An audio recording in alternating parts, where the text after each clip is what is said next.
Hey friends, why did it keep going? My name's Aaron Ciotti. Everybody calls me Ciotti. Welcome to Farting Around Friday. I don't have like a super fancy thing planned for today, but I got a bunch of little stuff that's been just kind of sitting here being a pain in the ass. So we will, do da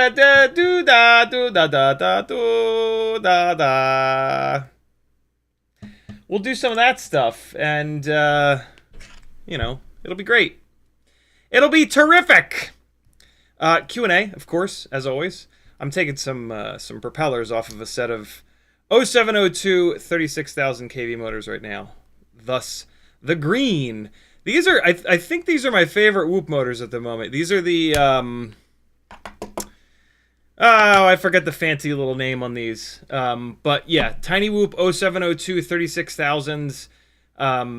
The WeBleed 40,000s are hysterical, but woo boy, that's a lot of RPM. And most people are going to have to end up motor limiting them down. Most people are going to need to motor limit these down. 36,000 kV is a ton of RPM and a ton of power. So yeah, the 40,000s are hysterical, and I think like if you've got an extra $40, you should snag a set. Just for the LOLs. For the LOLs! I'm not supposed to say LOLs. That's an old person thing to do. I think. I don't know. I try to pay attention when the kids talk. It's hard, though. They say words like skibbity and riz, and it makes me want to jump off a goddamn building. What in the brain rot is happening, yo? Was it like this when we were teenagers? It couldn't possibly have been. It couldn't have possibly been this bad. I am taking the VCI 0702 29,000s off. I put a bunch of batteries through them. I think what happened, and this is just a guess, but I think what happened is that they didn't change the thickness of the winding material when they went up in KV. They make their 0702 in 2 different KVs, and these 29,000s make okay power, but the efficiency is the real issue here, and that's kind of a dead giveaway. If a manufacturer has, we've been talking about this with Beta FPV. I have a sneaking suspicion they maybe did the same thing. What's also interesting is that the VCI motors are pretty much the exact same height as the Beta FPV motors. So I don't know, maybe they're made at the exact same place. Again, this is just guessing. There's no way to get any actual information on any of this stuff, so we have to just make guesses. I could be totally wrong. But yeah, this is just... It seems to be a very similar scenario between the two of them, where... yeah, I have not tested the lower KV VCI motor, though. I have tested the lower KV Beta FPV motor, and it is definitely quite a bit more efficient, and it doesn't really seem to have much less power. And that's kind of the dead giveaway there. If the lower KV motor, the higher KV motor should have significantly more power. It's going to have more RPM, but once you put a propeller on these things... Where'd that screw go? Once you put a propeller on them, it's not all about RPM. It's not all about KV. The amount of torque, the amount of power. I don't use the word torque because when I say torque to you, anybody that has any experience with cars has a preconceived notion of what torque is in the car world. Gasoline engines are very different than electric motors. Gasoline engines produce more torque down low. To my knowledge, electric motors don't necessarily do that. They kind of make the same torque all through the rev band, although I've never really looked into that. But yeah, gasoline engines are different than electric motors. Go figure! One of them burns dinosaurs, the other one just uses electrons. So yeah, I just use the word power because, you know, that works. Like, how much power a motor has is gonna designate how hard it can push the propeller around, right? If you want to call that torque, great. But I'm not gonna do that in front of, 500 to 1,000 people per live stream because I know a bunch of you are car nerds like me, and yeah, it's just super confusing to. For the longest time, for me, in this hobby, I thought of torque in the same way. I thought of torque from, like, a car standpoint, like, oh, yeah. So there's that. And so, yeah, right now what I'm doing very carefully below the camera is screwing on a set of prototype motors that were very kindly sent to me that we're going to test tonight. And I guess that's sort of the main thing that we're doing, but I didn't want to... I can't take a picture of them because then you would know what they are. And I don't necessarily want to be talking all about them in the title of the stream. So, yeah, we're going to do that. I figure I'm not messing any... You have no idea who they're made by. You have no idea what size they are. You have no idea what KV they are. So I'm not telling you anything. You're just going to get to see them fly. And then, between prototype and final version, some shit's going to change. So they're not even going to fly the same. But I thought it might be cool for you guys to kind of see what goes through my head when I'm kind of flying a prototype motor, trying to think of some valid feedback to provide. It's no different than when I try any other motor, though. What's the power like? What's the runtime? Is it well balanced? What can I do with the tune? What I typically do is I don't change. I put them onto a rig that I'm familiar with. Usually I have like one rig that's kind of like my test bed rig, right? It gets parts changed on it a lot. It's tuned to, it's tuned pretty aggressively, but not like at the limit, mainly because it's going to get a bunch of different parts thrown at it. And so what I like to do is not change the tune at all. Whatever the tune was on the previous motors, let's see if this can handle the same tune. And that's going to start to clue me in on how balanced the motors are or aren't. Also, with these tiny whoops, like, I've just run so many of them that I have a really good feel for how hard I can push the tune. And if all of a sudden I can only push the sliders over to like 1.2 with a given set of motors, that's a set of motors that's not really all that well balanced. And so, yeah, I tend to learn a lot of stuff pretty quickly just because I've done this 11 billion times. Lucky me. But yeah, so that's sort of a bit of my test methodology.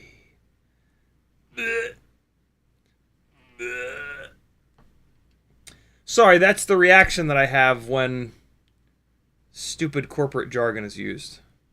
It's vomiting. Because it's a vomity thing to do. That's a great... What would that be, a verb? Vomity? Vomity would be that's my new favorite verb. Verbs eluded him. That's a quote from something. I don't know what that's a quote from. So yeah, that's the plan for tonight. And then, like, I got some random shit that I want to do. I found a fresh set of... I knew I had a fresh set of these floating around. Whoever offered to send me a set of these that they had sitting around, thank you. But as I said on the live stream when they offered, I was like, I know I have a fresh set of these. I was thinking about buying a fresh set, but I had a feeling there was a set floating around. Yeah, I have an absolutely brand new set of happymodel SE 0802 25,000 kV motors that I'm going to put onto a Mobula 7 V4 frame, and we're going to try these out on a Jungle Gym Basher setup. Right now, this frame has a set of iGao, old school iGao in the blue color, the very first run, 0802 27,000 kV motors. I have another frame with the newer set of these in the purple color, so there's no reason to have two frames with these. So I'm going to pull these off. I'm going to hang on to these because they're magical and, you know, in this blue, like these iGao motors will never come in these blue colors again. So yeah, I'll replace these with the happymodel 0802 25,000s, and then we can see if there's any, like, so the deal with the old school two-piece bell happymodel 0802 25,000s is a lot of pilots that know their shit have kind of always said that those motors are like unicorns and they seem to make a little bit more power than they should. More recently, Butterfly FPV has been tearing motors apart. You should go subscribe to his channel. Great channel. He's been pulling motors apart and micrometering the thickness of the winding material, and also taking a look at how many winds there are per stator pole. And we're starting to get some really good data. And when he tested a set of those, he found that the thickness of the winding material is very thick on those. So there's going to be a lot of copper in the windings, which is a good thing and could explain why people have always said that those motors make more power than they kind of should. So yeah, I'm super interested to try them on the Jungle Gym Basher because that's really the rig where an 0802 25 to 27,000 kV motor is kind of the best that I've found. I was gonna do this today, but it's been raining all goddamn day, so we're gonna have to wait. But yeah, I'll hopefully do it tomorrow while Azalea is in one of her last, unfortunately, guitar lessons. No, I guess she's got another week. She decided to not keep going with guitar lessons. But that's okay, man. You know, you got to try different shit to find the thing that you absolutely love the most. She's got a cool-looking guitar that I got her for Christmas that'll look awesome on her wall, and, you know, there's a Fender Squire, so it didn't cost a ton of money. It's all good. Maybe someday she'll pick it back up. It's cool, too. If not, that's fine. So, yeah, there's that, which is cool. I'm putting these bi-blades onto these motors, and they're just like falling right onto the motor shaft. So I think these motor shafts might be ever so slightly undersized. Maybe they're 0.99 millimeters instead of 1 millimeter. So what I'm doing is the trick that I've shown you guys a million times, but I'll show you another million times, I'm sure. You take your least favorite sharp-tipped tweezers, you put it into the propeller at a 45-degree angle, and then you scrape it around. So you've got the hole in the propeller. You take the sharp tipped tweezer and you scrape. And when you scrape the plastic inside of there, you leave an indentation. But then look at my knuckles. See how my knuckles go up? So you're actually creating two runs that are a little bit tighter. You're digging in, and that's making the situation worse, but then you're lifting the plastic up on either side of it, and that makes the prop a little bit tighter on the motor shaft. You do that on both the top and the bottom. Try really hard not to stab yourself because it hurts like hell when you're doing it. So make sure you really get it in there at like a good angle and just scrape it around. And now this propeller will work really, really well for 5 to 10 more put it on, take it off of motorcycles.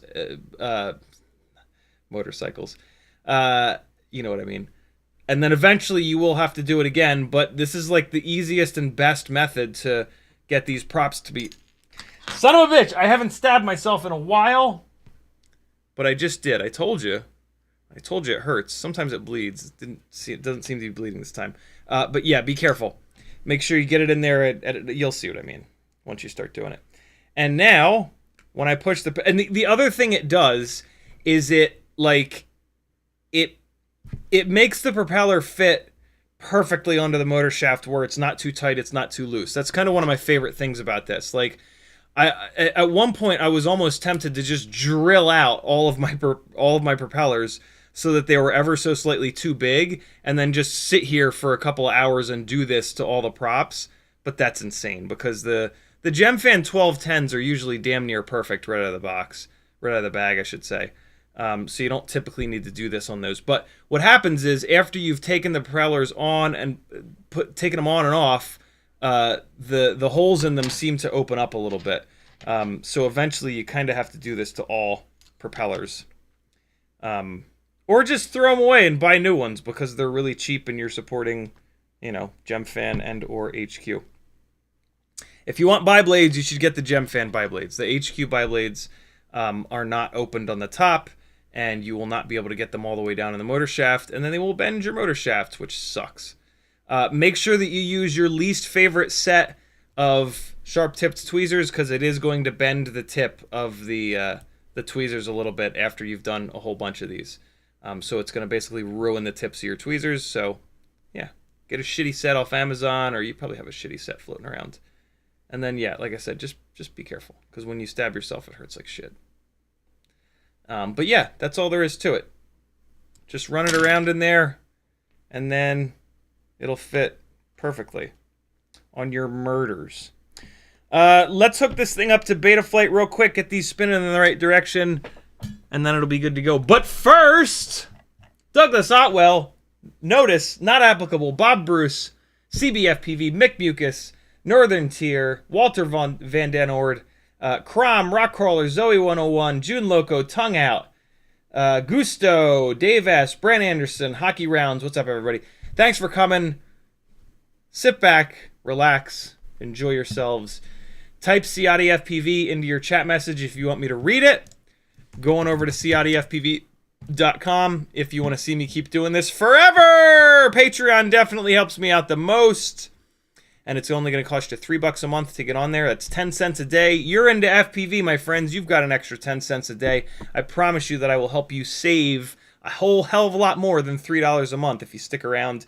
If you get my, if you join my Patreon, you're going to get email notifications. You're going to get access to a couple of different Facebook groups. You're going to get a private YouTube playlist with all kinds of good shit. Yeah. Bottom line, you're going to save a whole hell of a lot more money than you spend on my Patreon. So help me do this forever. The more you jump onto my Patreon, the more stuff that I can buy to test for you, to tell you what to and not to buy, and that's where you'll start to save all kinds of money. Help me help you. I don't know if I've ever seen that movie all the way through. It's you know, when a line like that gets super popular from a movie, I don't find it necessary to see the movie. Anybody else? Anybody know what I mean? Like Titanic. I haven't seen it, and I'm not gonna see it because I've seen enough stupid little clips of it that I know what it's about, and you know, I'm not that much of a Leonardo DiCaprio. I don't know if I'm a Leonardo DiCaprio fan at all. Leo! What's up, Leo, you jerk? I don't know. Hey, I have a whole bunch of affiliate links over on my website as well. Use those. Replace your bookmarks with them. It's free. If you don't, you're a jerk. Insult your audience. That's how it's done. That's the secret of live streaming, my friends. I've never talked about it before, but you caught me. The secret to success on YouTube is just to insult everyone. Treat everyone that watches you like complete shit, and they'll feel like they're growing up again in the 80s. It's not true. I mean, some people will. Luckily, I had an incredible family that did not make me feel horrible growing up. I made myself feel horrible because I grew up with crippling mental illness. My brain chemistry took care of that for me. We laugh to keep from crying. All right, yo, we're in Betalflight, and we're gonna get the motor spinning the correct direction. Here we go. Motor 1 is correct. I'm going props in on this, by the way. Motor 2, incorrect. Click it to reverse it. Motor 3, incorrect. Click it to reverse it. That means motor 4 is going to be correct. Oh shit, motor 4 is incorrect. Now it's correct. In, and in. Beautiful. Stop motors, close, and let's do a quick RPM test here. 70. Ooh. 65.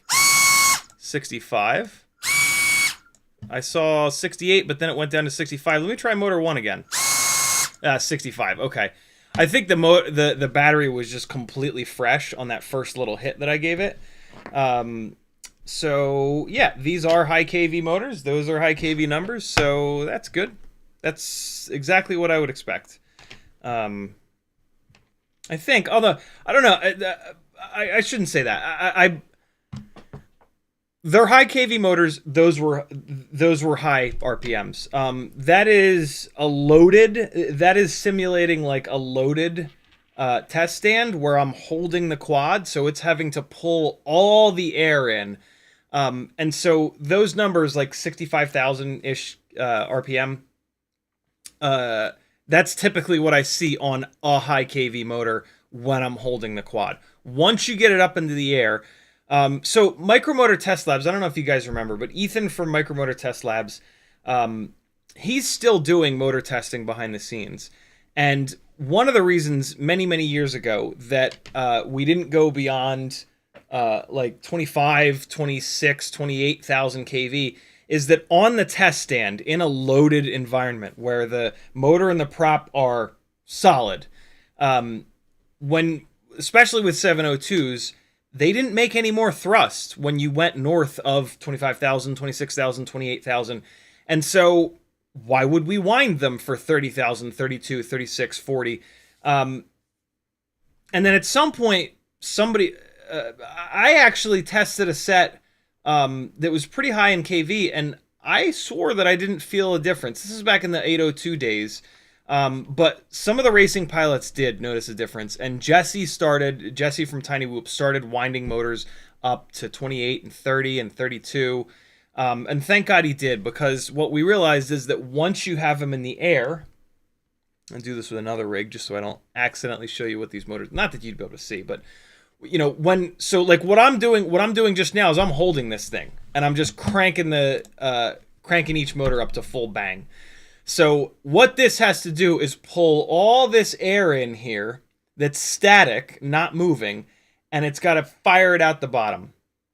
And that's really hard. And that's not what happens in the actual air. It happens for a split second when you're hovering and you hammer the throttle. For a split second, it has to do that same amount of work. But then it starts moving. And when it's moving, it's traveling into air faster and faster and faster and faster. So you go full throttle for a quarter of a second. For an absolute instant, it's a test stand. But then as it accelerates, and it accelerates fast as hell, right? Because these things are super lightweight. And it's going to get 10 miles an hour, 20 miles an hour, 30 miles an hour of incoming air as it rockets through the air. And so that's called unloaded. Loaded versus unloaded. This is loaded. This is unloaded. And yeah, we can not rely on the test stand results. We shouldn't rely completely on the test stand results, because when we're flying for real, we've got all that incoming air. And that's where, yeah, that's super important to kind of realize, because if you just look at thrust stand data, it's not telling the whole story. I'm surprised nobody talks about this more with bigger than tiny whoop motors. I feel like only tiny whoop people talk about this. Maybe that's because with how small these propellers are,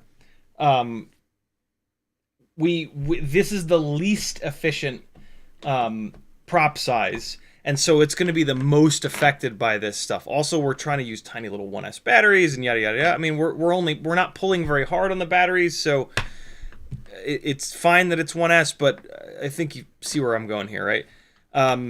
So yeah, it's always blown me away that we don't talk about that stuff with like 5-inch or even 3-inch motors and props. But here's the easy button. Even though it doesn't get discussed, when you're looking at thrust stand data, comparing a bunch of different motors, where I really thought about this was with the AMAX 2305 and a halves, right? Very small motor, all things considered, for a 5-inch rig. 2305 and a half versus something like a 2207. Big difference in stator volume. And so like you look at the thrust stand data, and the 2207s just murder. They just destroy 2306s and definitely 2305 and a halves. And so you could think like, oh, well, I have to go with a 2207, but again, that's a loaded thrust stand. Once the 2305 and a halves are up in the air, but also once the 2207s are up in the air, they're going to accelerate through the air harder. So they're going to kind of like make more power than they do on the thrust stand. So in my mind, and I don't know if this is dead on the money, but like basically I take like if I'm looking at numbers from like a 2207 and a 2305 and a half, and there's this much of a gap between them, in my mind, I just think like, well, that's in a loaded environment. In an unloaded environment, it's going to be like this.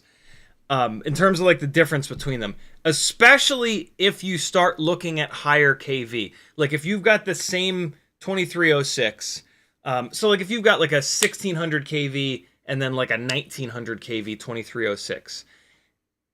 No. Hold on. If you've got 3 different KVs of motor, 1600, 1800, 2000, and you see, let me do this backwards for you guys. Backwards for me, right side for you guys. 1600 kV, it makes a certain amount of power. 1800 kV, it makes a little bit more power. 2000 kV, it doesn't make much extra power. That is on a loaded thrust stand. Once those motors are up in the air, unloaded, there is going to be a bigger difference between those KVs. See what I'm getting at here? The 2000 kV motor in this little, thought experiment we're going through, on a loaded test stand, it's too high of a KV for a loaded test stand. I don't fly my rigs tied to the ground, right? So when we, and that's something that does start to happen with one of the reasons that we've gone towards 2207s is that we can crank the KV up higher, and they do better at those higher KVs. Basically what we see is that 2306s, 2305 and a halves, 2305, like the smaller than 2207 motors, when the KV goes up like that, they don't perform as well. But that's only on in a loaded scenario. Once they're up in the air, it's going to be a lot easier on those smaller motors. So maybe you don't need that big-ass 2207 that does really, really, really well on the thrust stand. Don't get me wrong. Thrust stand data is amazing and it's super important, but it is not the scenario that any of these things fly in, right? Catch my drift? What about like a Cinewhoop, though? But you're not running a Cinewhoop at full throttle. Yeah, no. I mean, the efficiency testing, a lot of times when Rosser does efficiency testing, he'll pick like 35% throttle. And yeah, so that's going to be super accurate. Although with a Cinewhoop they're traveling through the air. Yeah, no, that's super accurate. They're traveling through the air, but that the air that they're traveling into is static. So they have to take that not moving air and do all that work to get it moving and fire it out the bottom. So yeah, the efficiency testing is dead on the money, but the full throttle testing, be careful, especially when you're looking at the higher RPMs, and just understand that, yeah, a motor and propeller that are bolted down to something versus hauling through the air at 40, 50, 60, 70, 80 miles an hour, because that's what happens when you go full throttle, right? You go full throttle, and damn near instantly these things are booking it. And that is now not a representative environment. What we would need is some sort of a wind tunnel, right? And there's probably a way of doing it. You could probably just hook 2 ESCs up to the test stand and then just put one, like, wind speed slows down very quickly. And so, like, the confusing part about building like a wind tunnel to simulate a loaded environment is that, like, how do you what speed do you put that incoming air at? But with how quickly airspeed kind of slows down, I don't even think you would have to stagger the RPM. I think you would be able to just take another motor and put it, I don't know, a foot away, and then that airspeed that air is going to slow down so much that that's going to probably approximate where that, you know, because the incoming air is obviously never full speed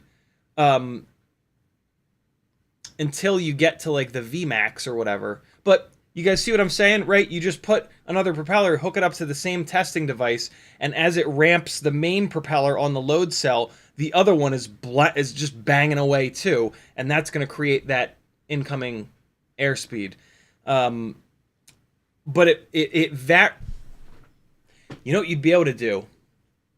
You know, it'd be super interesting to do. I think this is just me talking out of my ass, but you would actually not hook them up to the same thing. You would hook you would run the tested motor and prop full steam, and then you would ramp up the wind tunnel motor, and that would give you the load that would give you the thrust number the instant that you hammer the throttle, and then as you ramp this other motor up, you would get a curve, and you ramp this wind tunnel motor up to full speed slowly, and that's going to give you an actual graph of the power that this thing will make.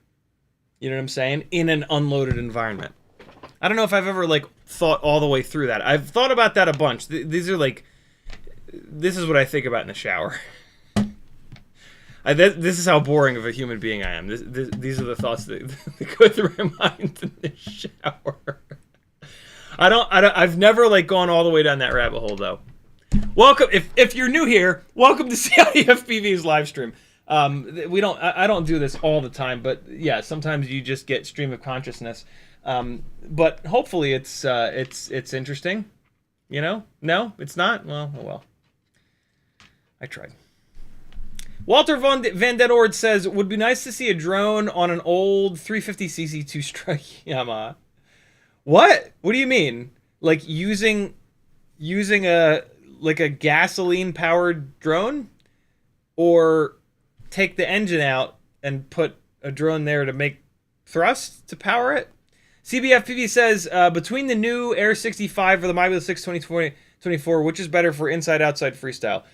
65 millimeter rigs are not for outside. They're for inside, or they're for jungle gym bashing. But yeah, they're inside rigs. Wednesday's live stream, it was basically the whole live stream was the answer to that exact question. So just watch Wednesday's live stream. It's not a question that can be answered in one sentence other than to say that they're both awesome and you will not be disappointed with either one. Most people won't even notice the difference between the two. I mean, you might notice the difference, but like most people will not be more happy with one versus the other. If you're a super, super, super, super, super experienced pilot, you might be able to tell some differences here or there. If I gun to my head, if I had to sum it up in one sentence, it would be Air 65 if you don't want to upgrade it, Mobula 6 2024 if you do. But we talked all about it on Wednesday's stream. It was a good one. I flew them both around. Yeah, go check that out. Walter also says, you do something, doing works. I just sit here and look at you. Do things, build things, friends, fix things, break things, then fix them while I'm on in the background. That's the move from what I've been told. That's the way to consume these live streams. Spoken Dog Cujo says, we got our daughter an expensive-ass flute. She played it for 2 years. Welcome to parenthood, LMAO. Well, yeah, I got 7 months out of the guitar. It's fine, dude. Look, there's nothing cooler than a guitar on the wall. So, and I got her like black and white, and then I put this really cool My Chemical Romance sticker on it. So like, it's the coolest piece of wall art ever. And for like $100 for a Fender Squier. Not to mention that like if I ever went to sell a Fender Squier, I'd sell it for $100, and I would get $100 like that. So it's, you know, it's absolutely completely fine. I damn near bought a second one because there was somebody that was doing like buy 2 of them for like $180. I almost bought a second one to put on the wall down here across from the drum set. Literally as wall art. Like, you go to buy a half decent piece of art, it's gonna cost like $100 plus. A guitar hanging on the wall, that's a pretty fucking cool piece of art. And like, you know, we got my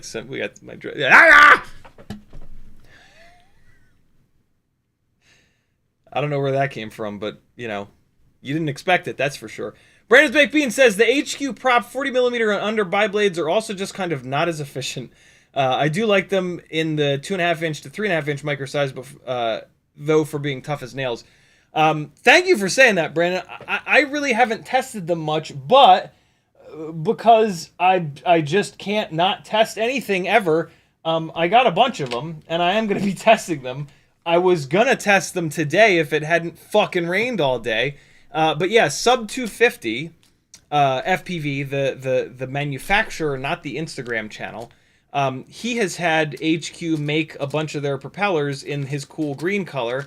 And so these are the 1.6 inch, and you can get them in both 1.5mm motor shaft and 1 mil. So I got some of each, and I drilled them out so that I can actually push them all the way down on the goddamn motors. And I've got a set on the 1S walk snail rig that, again, I was going to test today, but I guess it'll have to be tomorrow. That I've drilled out for the VCI 0802 2.8, 27, 28, 29, whatever the hell they are, 1000 kV motors. And then I've got another set that are going to be going on the Jungle Gym Basher analog rig to test them out there as well. So yeah, I will be testing the HQ bi-blades. Brandon just spoiled the surprise, though. I think I remember that being the deal, though. I did test them like way back when they first came out, and I think I remember them not having as much thrust and being a little bit less efficient. If you just like look at them, you can just see like they kind of just look like Fisher-Price My First propeller design compared to the Gemfan props that, you know, just look a lot more aerodynamic. I know that's like solidly into the realm of bro science, but like, I don't know, look at that, you know, look at that. That's what like a lot of old school FPV props looked like. And then like these are beat to hell, but these are like super beat, and the outsides are all chewed up. Hold on, do I have a newer set of Gemfan bi-blades floating around? Yeah, here. Look at the ends of the propellers. See how it's like kind of flattened out to sort of match up with the duct. Yeah, and it's just generally like a more aerodynamic looking blade profile than HQ. So yeah, I don't know. Using bro science, you can kind of figure it out. Sort of. Not really, because crazier things have happened.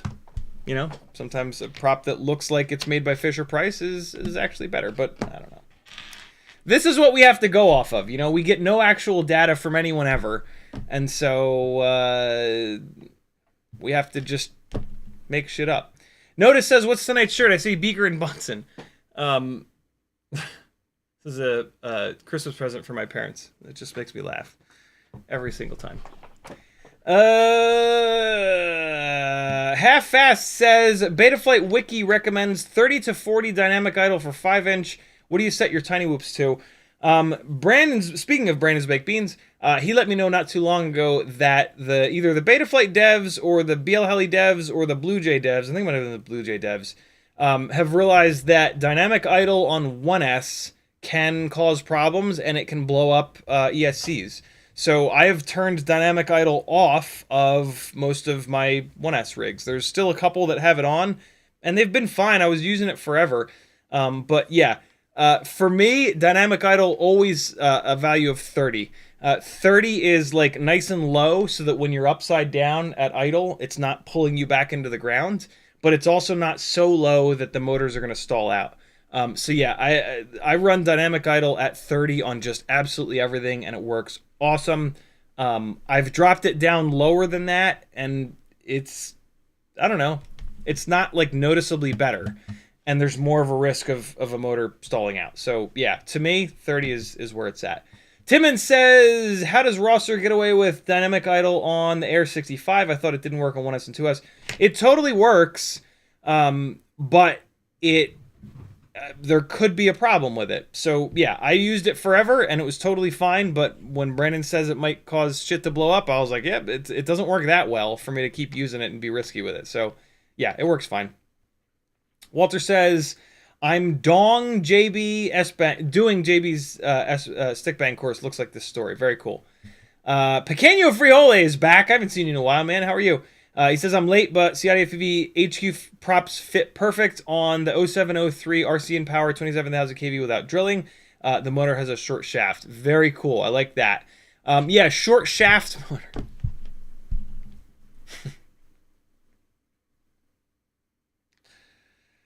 Oh, man. Someday I'll stop being such a fucking child. Short shaft motors.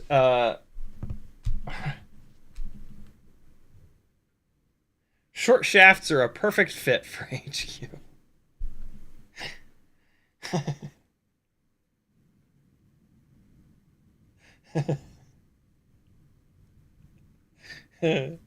Got a short shaft? HQ props are for you! There it is. B-Man FPV, I haven't seen you in a while either, man. How the hell are you? I've been great. How about you? Walter says, the height of the stator, Jesus, is like spanking the monkey with 2 fingers or full hand. I don't know what that means, but I like it. Brandon's Baked Bean says, thrust stand plus leaf blower plus mass airflow sensor. Oh my god, dude. That's a fucking great idea. Yeah, I mean, mass airflow sensors you can get at the junkyard from like any car. You would just have to figure out how to... Yeah, you'd have to figure out how to interpolate the voltage coming out of it. Leaf blower outlet is roughly the same size as intake piping on a lot of cars. That would be very, very cool. YouTube just did the thing, trying to find where I was at. Cole Powers says, this is why you spend so much time in the shower? Yeah, me too. Cole Powers says, only thing cooler than guitar on the wall is knowing how to play it. You're not wrong. Kevin Sumner's in the chat. Kevin Sumner asked me to mention this on the last stream, and I completely forgot. Castle Crash is looking for volunteers. If you plan on going to Castle Crash and you want to be in the Cool Kids Club, you got to volunteer. That's how you're cool, extra cool at any event ever. Hit him up. Kevin Sumner is in the chat right now. It looks like he was 7 minutes ago at least. He probably still is. Yeah, Castle Crash is looking for volunteers. There's probably like, I'm not gonna. there's probably something that you'll get for doing it, like a free t-shirt or maybe a couple bucks off your admission or something. They'll probably do something for you. But like, to be really honest, volunteering for shit, like, you get to hang out with the other people that have volunteered, and those are the coolest people there, because people that volunteer and want to help other people out are the coolest fucking people. Like, here's a life hack. Do volunteer stuff. It's filled with other volunteers. And, like, those are really caring, really kind, nice, awesome people. I've met some of my best friends, like my best lifelong friends, right? Like the friends that don't use you, the friends that don't disappear when you're, you know, you're no longer whatever, like, valuable to them. Those friends, a lot of them I've met through volunteering. So yeah, volunteer for stuff, yo. It's amazing. And usually you're not, like, shoveling shit. You're usually just, like, doing something pretty easy and just hanging out. So do it. Yeah, hit up Kevin Sumner if you're interested in volunteering. Also, the Castle Crash website is up. I'm going to assume that it's castlecrash.com. Nope. Google it. Nope. Don't Google it. Apparently there's a video game called Castle Crashers. What about Castle Crash FPV? Nope. Kevin, how do we find the Castle Crash website? What's the URL?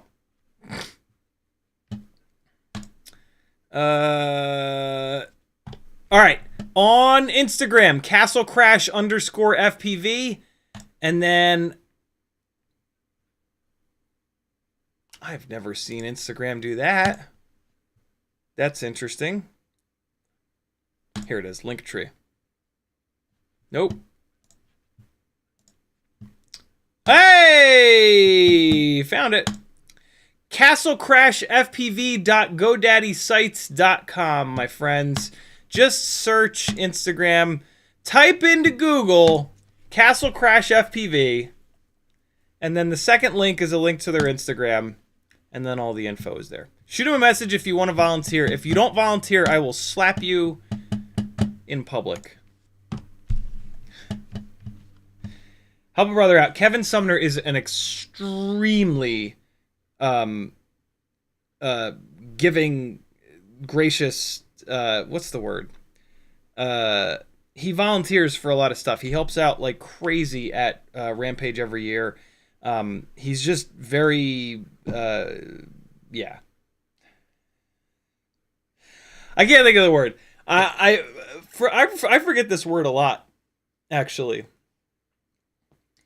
And I always go with gracious, but that's a weird word.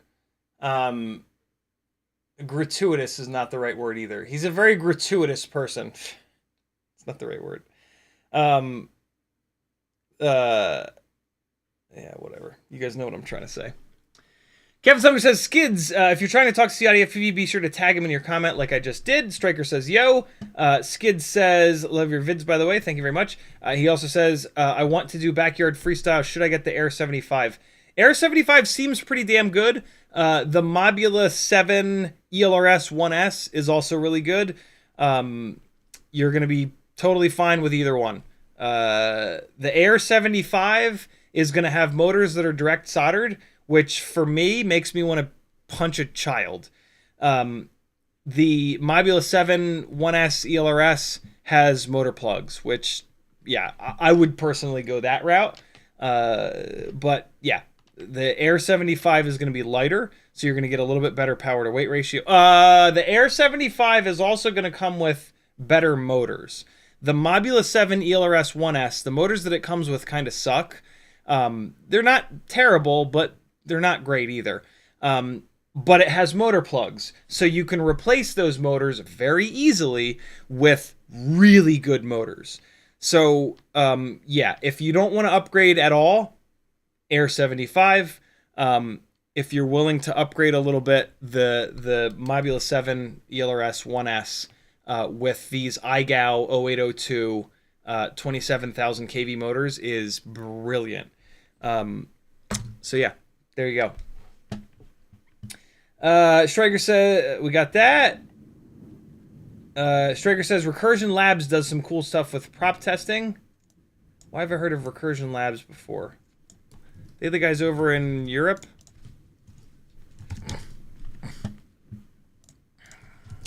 I think I recommended them a while ago. Yeah. He's also hysterical. Recursion Labs does some really good stuff. They haven't done anything in a while, though, unfortunately. Yeah, see, 11 months ago. So they have some really, really, really good stuff on here for like 3-inch, 2.5-inch, 3.5-inch testing. So yeah, Recursion Labs is a great channel. When he says the word thrust, every once in a while he goes, thrust! And it just makes me laugh every time.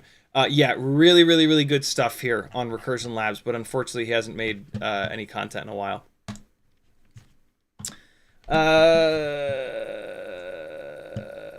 Milo says, I'm a big fan of 3-inch toothpicks. You know what the sauce is for good build / flying setup. Trying to wrap my head around why they're not your thing. Keep doing the thing, man. Thank you, dude. Basically, I burned toothpicks out. My first 2 to 3 years of flying, 8, 7, and 6 years ago, it's all I flew. My very first rig was a toothpick before they were called toothpicks. And I flew thousands and thousands and thousands of batteries on that, and built, upgraded the hell out of it, built more, helped Bob kind of like understand what a toothpick was going to be. And then at some point he came out with motors and frames and coined the word toothpick. By that time I was just, it just wasn't my thing anymore. If I was going to be flying a 3-inch rig, I wanted it to have more power and more weight so that when I came off the throttle, I could throw it up over stuff. Toothpicks are kind of like old school tiny whoops where you fly them sort of two-dimensionally. You go forward, back, left, and right. Yes, you can go up and down, but once you come off the throttle, they just stop. They don't have any momentum. They don't have any mass to carry themselves up over objects. I guess you kind of fly them 3-dimensionally, up, down, left, right, forward, back.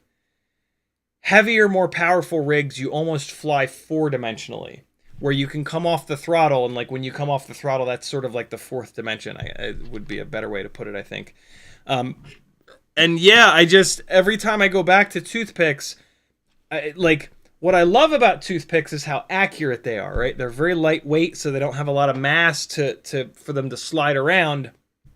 And so they're brilliant for shooting smaller gaps and whatnot, in the same way that tiny whoops are really good for that. But yeah, if I'm flying outside, I want to throw these shits over stuff. I want to like hammer full throttle up to the front of the tree and chop the throttle, throw it inverted, and just scrape the leaves all the way up over the top and then down the back. That's like the 4th dimension for me. And so, yeah, I don't tend to build many toothpicks. They're great to have and they're great to learn on. And so nothing wrong with them. I have been flying for so long that I want that 4th dimension when I fly. We've gotten that 4th dimension with tiny whoops, with these really powerful motors, and now with them becoming so lightweight. And we can do the off throttle stuff inside the house and hammer it backwards, chop the throttle, and have it carry all the way across the room, hopefully through a set of gates. So yeah, the way that I build tiny whoops is to try to achieve that sort of 4th dimension. In my opinion, for a toothpick, you actually want to go 2.5-inch propeller. Because that's going to get you a little bit more of that throw. 3-inch propellers are always on these quads. The propellers are always spinning, so they're always disrupting the air above and below. And when you come off the throttle, there's a column of air on the top and the bottom of the propeller. And so regardless of what orientation you're in, as it's traveling through static, not moving air, it's punching a hole in the air. And so the size of the propellers is the size of the hole in the air that it's trying to punch through. So by shrinking down from 3 to 2.5 inch, it makes a little bit smaller of an area, and you get a little bit more of that off throttle throw. So yeah, for me, I like 2.5 inch toothpicks, although I don't have one built at the moment. But yeah, if I was gonna build a toothpick, which I will at some point here, it will be on 2.5 inch propellers to try to just get a little bit more off throttle throw from it. Unfortunately, I'm not the guy to ask about like the right motors, the right AIO for toothpick stuff, because I'm just not. I don't fly them. Quad 66 here on YouTube though is the man. They're not like the classical toothpick formula of canopy in the middle. He's got the camera and canopy in the middle. He's got the camera pushed forward. But other than that, yeah, everything you're gonna learn from Quad 66's channel is going to be totally valid. Which AIOs are good, which motor prop combos are good, which battery voltage, all that stuff. So yeah, check Quad 66 out. Great guy. Mark Jimenez says, enjoying your analog 65mm freestyle build. Is there a digital version that has similar performance? Is it worth it for indoor freestyle? No. Digital is too heavy. HD0 is trying really hard, from what I understand, to get the weight down. But today, there are no digital tiny whoops that fly anywhere near as good as analog. It's basically a 5 to 6 gram weight penalty, depending on if you go HD0 or walks now. And that's too much. That's like a 33%, it's like a 30% increase in weight. And so think about that in 5-inch scale, right? 700 gram 5-inch rig, you add 30% more weight to that, that thing's going to fly like ass. It's going to be like damn near a kilogram. And so, yeah, digital just adds so much weight. All that being said, I do have a bunch of digital builds that fly pretty damn good when you just look at them as their own things. When you compare them to analog, they fly like hell. But when you compare them to like old school tiny whoops, and when I say old school, I mean like 2 whole years ago, they fly great. They fly every bit as good as tiny whoops did 2 or 3 or 4 years ago. It's just that right now the analog tiny whoops are bananas. So yeah, don't compare them to analog tiny whoops, and they're pretty goddamn impressive, and they're super fun, and you're gonna get 1080-60 out of walk snail. It looks phenomenal. You know, at the beginning of the live stream, you got to see me chasing little RC drift cars around with digital 65mm builds. It's insane what you can do with them, but as soon as you compare them to these analog rigs at like 16 point something grams, 17 point something grams dry, it's apples and oranges. They compared to these analog rigs, they fly like Cinewhoops. They don't, but Cinewhoops do some pretty cool shit. Like I can fly my Cinewhoops really hard and do like a lot of acrobatic nonsense with them. And you can do the same thing with a walk snail 65mm tiny whoop or 70mm tiny whoop. But then these analog rigs fly like full-blown 5-inch monsters. And so, yeah, apples and oranges. B-Man says, I've been collecting a ton of prop bags. Do you still use them for shipping stuff? I can send you more. I'm good at the moment, but I do run through them. So yeah, if no like huge hurry. But yeah, I would love them. I run through prop bags like crazy. Being sponsored by GemFan, a couple of times a year, they send me a big ass box of whatever props I want. And those props are in big bags. So I don't get any prop bags anymore. Luckily I saved all of mine from the years and years and years that I wasn't sponsored by them. But eventually I got through them. So yeah, for you guys, if you save your prop bags, eventually I'll come on a stream and be like, hey, does anybody have any extra prop bags, you hoarding bastards that you want to unhoard? So yeah, B-Man, no rush whatsoever, because I have a big old stack over here. But at some point, yeah, or if you're just dying to get them out of your house, by all means, send them over. They will absolutely get used. Sprout says, are HDO2s with a TBS Fusion and Lumineer Axie antennas for 320 pounds a good deal used? I could probably get them down to 300. What analog goggles are you using? I use HD2s, old school, and they're great. HDO2s are awesome as well. I don't know the conversion rates, but like If 320 pounds is roughly half what you would pay for those goggles, that module, and those antennas new, absolutely that's a good deal. For me, used stuff at 50% off of new is like good. Any less than that, I'm like all over it. But yeah, roughly 50% off. That's a really good deal. Kevin Sumner dropping a bunch of Castle Crash passes and volunteer free pass links into the chat at 747, 748. Look them up, friends. Come to Castle Crash and hang out. Kevin Sumner says volunteers get a free pass. It's a pretty goddamn good deal, my friends. Kevin Sumner also says you merely need to scroll down in your chat. B-Man says philanthropic. That works, but that's a little fancy of a word. Generous is the word. Generous. Wilkening FPV got it. Generous. Kevin Sumner is very generous with his time. Why do I continually forget the word generous? Don't get old. Notice with a $5 super chat. Thank you, brother. He says, I may have asked before, if a rig is a bit heavy, can you not counter that with more power? You can, but the weight is going to make it carry its momentum. So heavy rigs are harder to shoot gaps with. As you try to line up a gap, if you're at all off and you have to make a correction, a heavier rig is going to be harder to correct. So a lightweight rig, if you only have to go like this to make the correction, on a heavier weight rig, you're going to have to go like that. And when you do this, when you roll the rig, it is immediately obvious. Everybody is used to television and movies having the horizon dead level, right? On movies with action-based stuff, they have gimbals.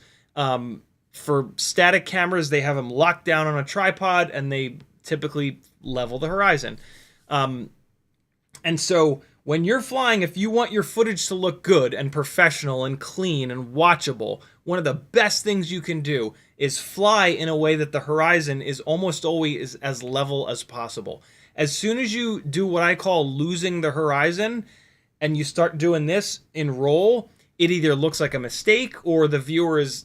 It makes people not like...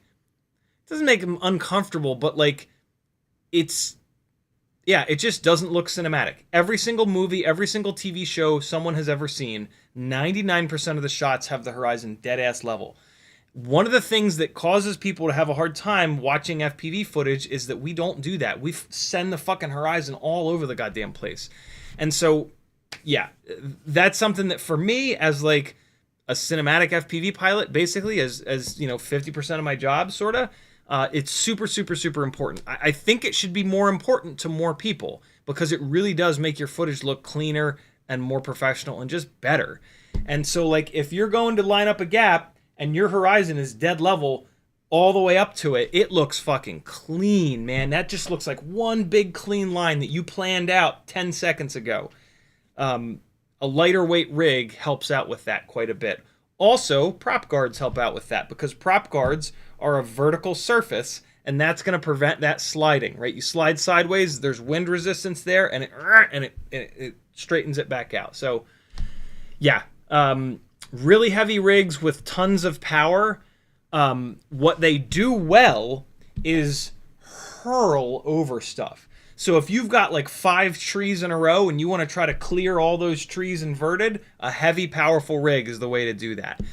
You can do it on most rigs, but yeah, that's the one thing that heavy, powerful rigs do really, really well. Everything else they don't do, that's it. They don't do anything else as good as lighter weight rigs. Worse efficiency, worse at tracking a straight line, worse at not killing people if you accidentally hit them with it. They make more noise because you got to make more power to move all that extra weight, and they have more power. Power equals noise, right? There's all kinds of things that heavy rigs don't do well. But for some reason, like all of these pilots that fly these 750, 800, 850 gram rigs, they just cling to this one fucking thing. Like, oh no, I have to have this 50 gram chunk of TPU on the back. I have to have this wing on the back. It makes it fly better. No, it makes it carry more momentum over big fucking objects. That's one single thing. It is cool, though, I will admit. Having a really heavy, really powerful rig and then just hammering it over a whole bunch of trees is very cool. But that's 10% of what you're going to do. I build rigs for the other 90%, and that's fine. And, most rigs carry a good amount of momentum. It's, I can throw over 4 trees instead of 5. Oh, damn. They crash better when they're lighter. All kinds of good stuff. Robert G says, I found the PPP prop popper on WeBleed FPV. Is it worth it? Yes. Zotek sent me one. It works great. Absolutely nothing wrong with it. It comes with a couple different tips for 1.5mm shafts. I gotta be honest, though. I don't like the little fork quite as much. I find myself using the clone popper from Tiny Whoop way more often because this little fork is very thin, and that makes it easier to get it in between the propeller and the bell of the motor. This guy, the fork is just a tiny little bit thicker. It's totally me being insane, but I have the 2 of them sitting on my desk, and I keep reaching for this one because of the little fork. If this is out of stock, absolutely get this. If you're already doing an order on WeBleed, absolutely get this. You want to have more than one of these, because if you just have one on your bench, when you're out flying somewhere, eventually you'll need it. So yeah, get one of each. This guy not having the different size tips is kind of no big deal because it comes with a 1mm tip, which is as small as you ever need. This works on 1.5mm shaft, so I mean it's totally fine. But yeah, this is great too. If you're doing an order from WeBleed and you don't have one, definitely snag it. The prop poppers are all amazing, and like if you don't have one, you are just ruining your fingertips for no reason. They're great to have. Everybody should have a prop popper. Walter says, I think that stick bang is like throwing mass around and acting on the mistakes. Yeah, it's a great way at getting good at covering up mistakes, that's for sure. Brandon's Baked Bean says, the GoPro 12 with the 8x7 sensor does gyro flow horizon lock very well, but that's kind of a cheat code for cinematic use. Yeah, and horizon lock is something that, like, as soon as you go inverted, it goes crazy and it does weird shit. So, yeah. Non-stabilized freestyle is still, to me, where it's at for freestyle. Like, any kind of stabilization I can always tell, and I don't like it. It's not what you're doing on the sticks. It takes out the sharpness that you've done on purpose in a lot of cases. It takes a lot of the drama out of the flying, right? Like, you can do a real sharp move and get your viewer like, whoa! Whereas with stabilization, that goes out the window. So yeah, I don't really recommend any kind of stabilization on freestyle. Easy for me to say. I've spent, thousands of hours over the last 8 years getting good at flying freestyle really smoothly. You do you. There's nothing wrong with using the stabilization. It has a look. If that's the look you're going for, fucking use it. Don't listen to me. But for like pure, freestyle, action-packed, flying in parking lots and around trees and shit like that, to me, it's no stabilization. Brandon's Baked Bean says you got to enable keyframing. Then when the flip happens, you got to take smoothing to 0, then bring it back in. I've done this before. That's interesting. You can do all of that on the GoPro? That's super impressive. How the hell? Or do you do it after the fact? You do it after the fact, I'll bet. You do that in the GoPro software, don't you? Oh, you're talking about gyro flow. Okay, yeah. Yep. I got you. Let's fly this rig with the prototype motors. I'm caught up on chat. We've got a transmitter. I'm going to use the HD0 goggles because this is going to DVR what I'm doing. And then, Matteo says, isn't gyro, I think you mean gyro flow, a stabilization, so all this no stab shit is just a joke. I don't know what you mean, Matty. Gyro flow absolutely is stabilization, but if you ran something through gyro flow, it would not be considered no stabilization. I think that's where I'm getting confused a little bit. No, I am going to run antennas because I'm going to fly upstairs. Where the hell did the antenna go? Oh, no, a gyro on the flight controller, not gyro flow. Oh. Yeah, no, I mean, no stabilization is referring to video stabilization, right? Without a gyro on the... And the gyro on the flight controller doesn't do any stabilization. All it does is match up the drone's attitude to what your sticks are. So yeah, there's no stabilization per se being done by the gyro on the flight controller. It just makes it get rid of prop wash and match your sticks. Without the gyro on the flight controller, it wouldn't. The quad actually wouldn't do anything. Your the set point which is what you're doing on your sticks, gets fed through the PID loop. And so when you take the sticks from center and push them anywhere, that's considered error. And so the PID loop basically sees the gyro, and then it sees the sticks, the set point, and then it matches your set point. It's kind of a bigger... I don't know if I did a great job explaining that, but yeah, without a gyro on the quad, they would just wobble and bobble all over the place, and they would be completely unflyable. And yeah, the gyro on the quad doesn't do any stabilization whatsoever. Oh god, that's not a little battery. But that is... Alright, do I have a... Do I have a memory card in here? I do indeed. Alright, let's get it on, my friends.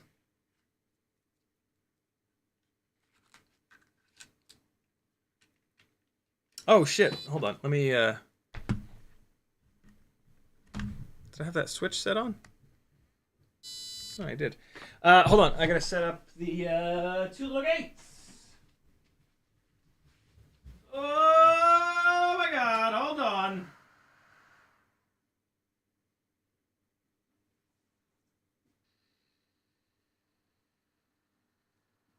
Hey. Alright. We're ready. Walter says, get Teddy. Oh, you know I will.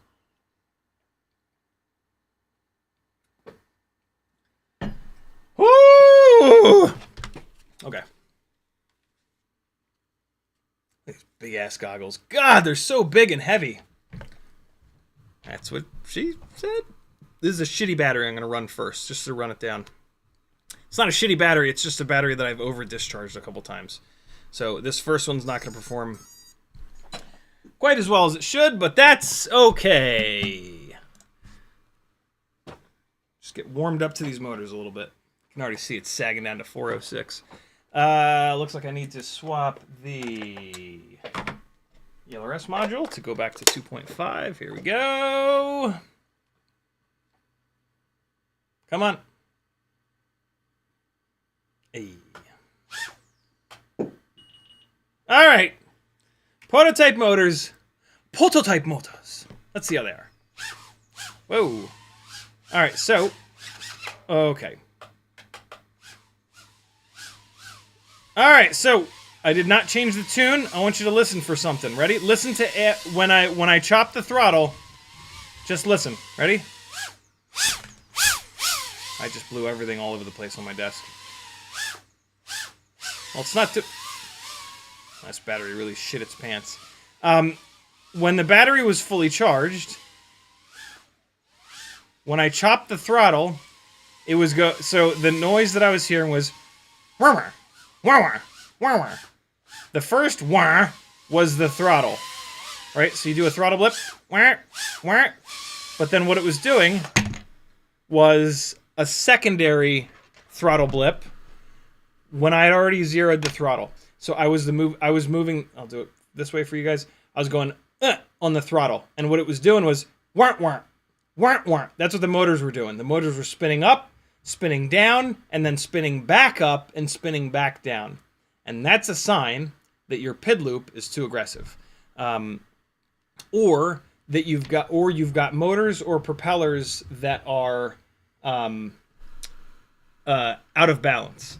In this case, I just went from significantly lower kV motors to much higher kV motors, and that is probably why this is happening. This battery is very hot. So yeah, this PID tune is absolutely on the edge, and so we need to back that off. That happens when you go up to higher kV motors. Higher kV, more powerful motors will give you a quicker response time.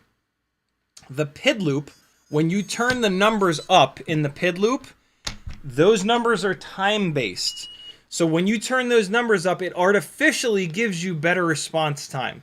So we've put motors on that are higher kV, and that has artificially... Yeah, see, this PID tune's high, bro. When you do really powerful motors, you've got to chill the PID tune out. So we're going to do that, and that will probably bring it under control. Let's see. Now's when we're going to be able to tell, though. You take it off, and you just do a bunch of throttle blips. See how it's nice and quiet now? There's not that secondary blip. You guys probably couldn't hear that secondary blip, but I certainly could, and it sounds like... Let's get upstairs. Wow. Okay. What's with the core temperature? What's happening here? Hold on. Something ain't right. Something ain't right. Let me make sure that there's no prop that's out of balance. I am in turtle mode. I'm going to spin these motors up one at a time. Motor 1, nice and smooth. Motor 2's got a little vibration to it. 4 is pretty clean. 3's got a little vibration to it. These are used propellers. The props could be banged up. Huh.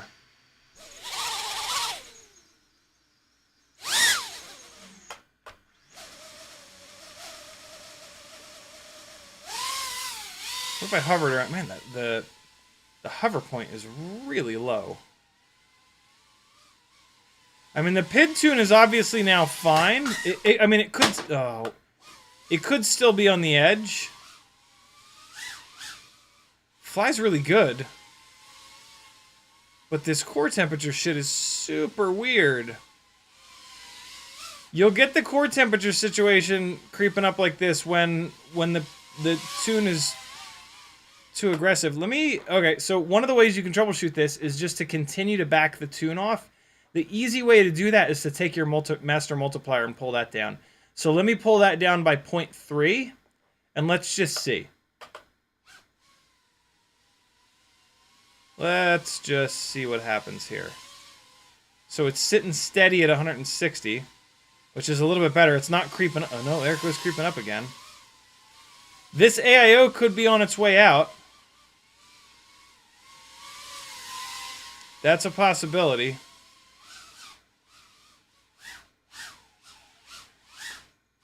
I don't remember it doing this on the motors that were on it before, though. Oh boy.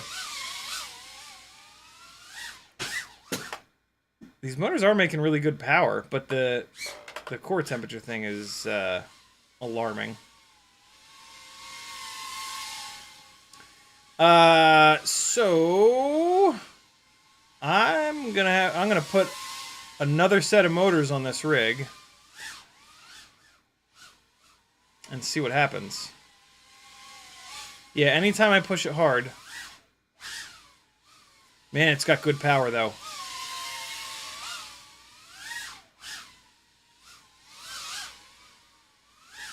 Even with the PID tune backed off like that. No, see. Yeah, so the PID tune is now full-blown soft. This is now a PID tune that I am not happy with. And the hover point is very, very low. We're going to put this in the Betalflight, and we're going to take out the throttle expo just to kind of eliminate that as a possibility. This might be a pretty quick motor test. This is why prototypes... This is why people put... people send out prototypes to get feedback like this. I love it when the product is good enough for me to batter the living shit out of it and give it like a proper durability test.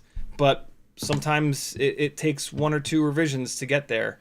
And that might be the case here. So let's also just check the filter setting, make sure there's nothing weird in here.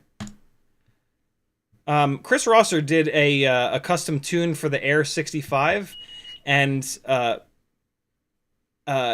echoed something I think Brandon might have told me, which is that you only really need one gyro RPM filter harmonic for tiny whoops. So that's cool. So I've turned the gyro RPM filter harmonics down to 1. This is, I mean, we're not doing a ton of filtering here. I mean, there's a good amount of filtering here, so this is fine. Yeah, this is not a filtering issue. And like I said, the previous set of motors on this thing were not doing this.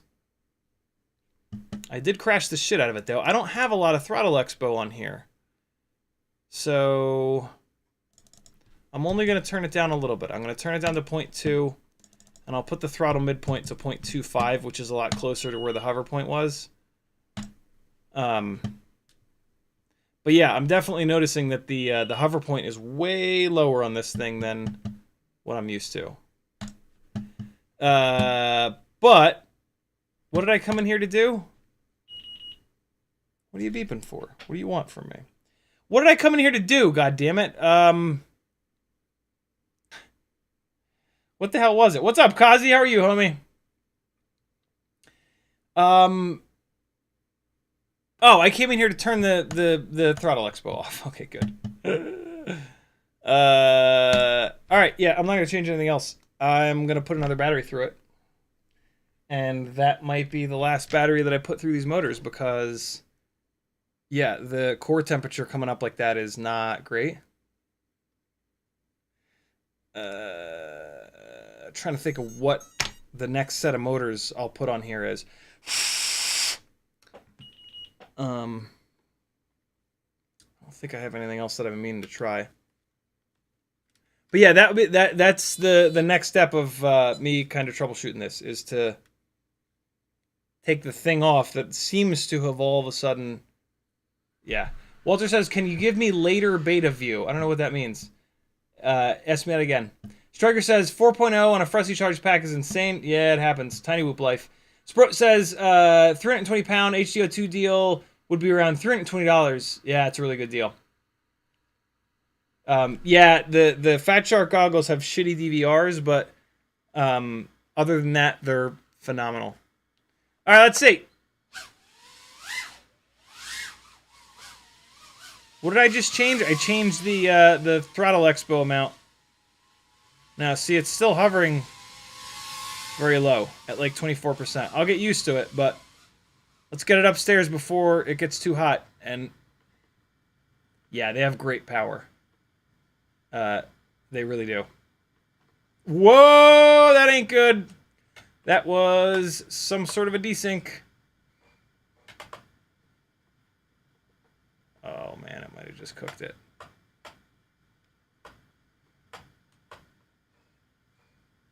Where even is it? Oh no, it's fine now. I just keep turtle moding it in hopes that someone will help me. I think I hear footsteps. Somebody's gonna help me. Where even was it? Oh, it was in the couch. Thank you! Oh no, it cooked it. Oh, it cooked it. Nope. Fuck! Yep, it blew up the left rear. Motor 3 has left the chat. Did you guys see any crazy amp numbers? Thank you, baby. Get broken.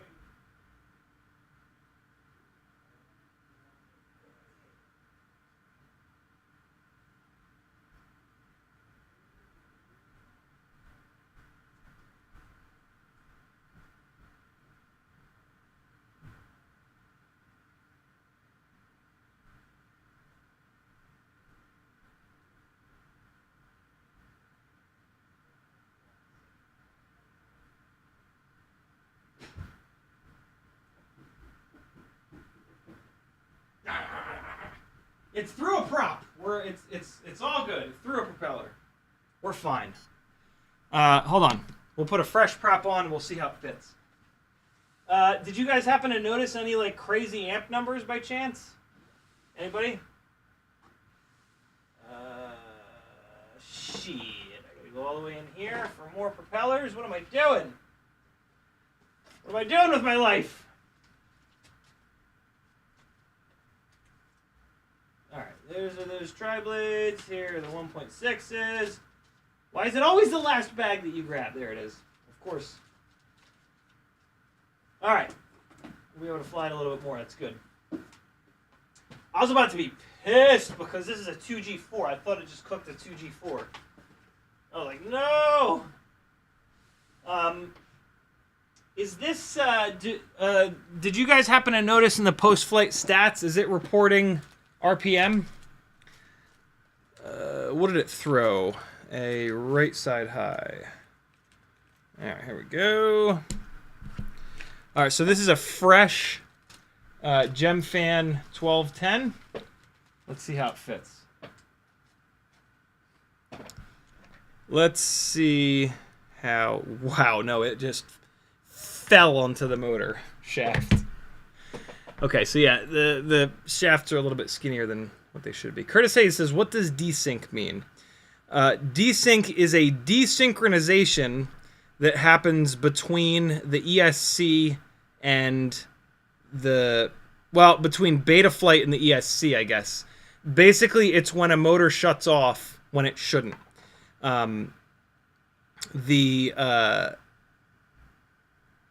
Yeah, like unexpectedly a motor shuts off. Maybe there's a FET that's dying on the ESC, or maybe there's a number of different reasons it can happen. But yeah, it's a desynchronization that happens, and so a motor will just shut off mid-flight, and then shit falls out of the air. It is not a fail-safe. Most people think that they've had a desync when they've had fail-safes. They are two completely different things. With a fail-safe, you're flying along, and the rig will freeze for 1.5 seconds is the default value, and you'll move the sticks and nothing will happen. If you're quiet on the sticks, if you're just like in a turn, it can go into fail-safe and you won't even notice it. When you're moving the sticks around, actively flying, and it goes into fail-safe, you will notice it. Because what it does is when it loses the link between your transmitter antenna and the onboard receiver antenna, what it does is it freezes. So the last command that it got, it just sticks with that command for 1.5 seconds. So if you're moving the sticks around, it'll just for 1.5 seconds, and then it'll drop out of the sky. A desync is just you're flying around and it's just and a desync will happen on a corner.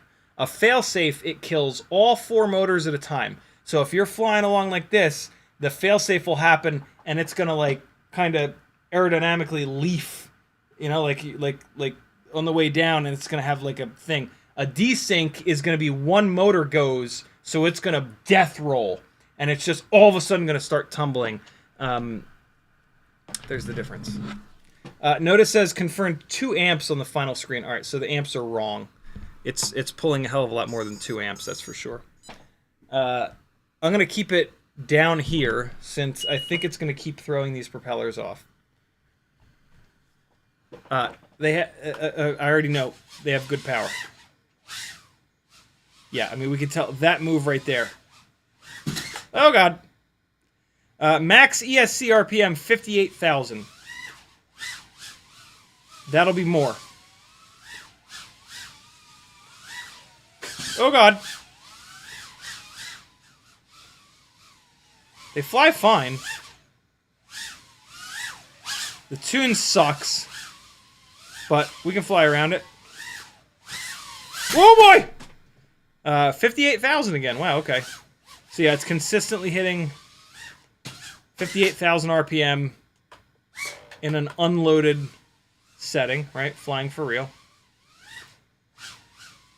Great power. I'm super happy with that about these motors.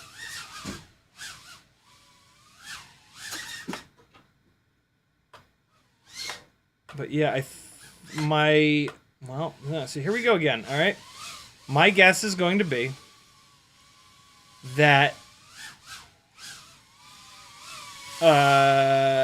these motors do not have thick enough copper in the windings for the KV. That causes motors to be inefficient. Yeah, look at the runtime. I mean, we did unplug the battery and all, but we have not gotten great runtime on these motors. Let me try this. I'm gonna fly a whole 300 mAh battery, kind of backed off, and we'll see what the they're prototype motors, Curtis, so I can't really talk about it. P. Richard Scott's in the house. What's up, homie? How the hell are you? Yeah, Jesus. These batteries are getting really fucking hot. Yeah, something's going on. We're gonna confirm this by swapping these motors out. I don't know if we'll do it tonight. Nah, we're not gonna have time. It's already 8:30. But let me. No, yeah, we'll do one more. We'll do one more real quick. We have a couple more minutes. I'm very curious about the efficiency on these, so I'm gonna chill out. I'm also curious if.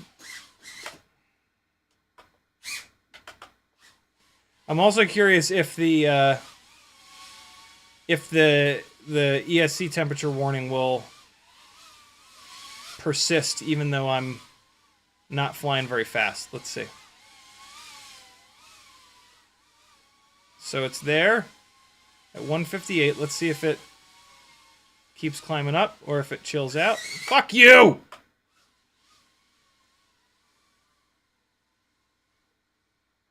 This is me answering a question about efficiency.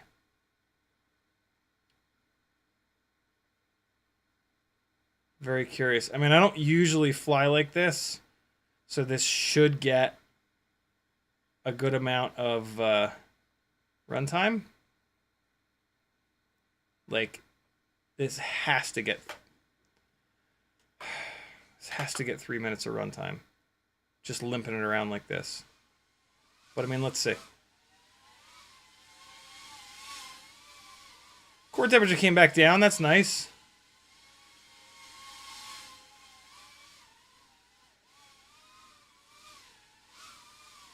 Oh, now it's all the way back down. There it is again. Oh man, it's not looking great for efficiency. We're all the way down to 3.5 already, and it's only a minute and a half. So yeah, my guess is going to be that these motors, which are higher kV, were wound with the same thickness winding material as the lower kV versions, and that's giving us the RPM, but it's not giving us the grunt or the efficiency that we want.